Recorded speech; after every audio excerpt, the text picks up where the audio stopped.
How to fix or how to solve your fingerprint pad is not working in Windows laptop. So if your fingerprint pad is not working, you just need to clean your fingerprint pad perfectly.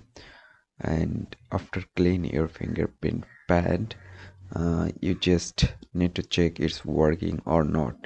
And if it's not working, you just need to follow some tips. So like that, you just need to go on here, start button, and right click on your mouse. Now you just need to go on device manager here, and after that you can see there have an option for biometric devices. Open on it.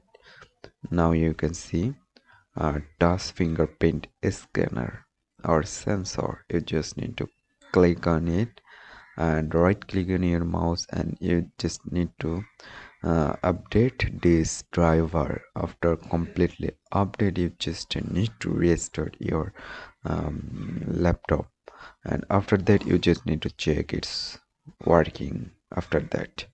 So I hope you can understand. Thank you everyone.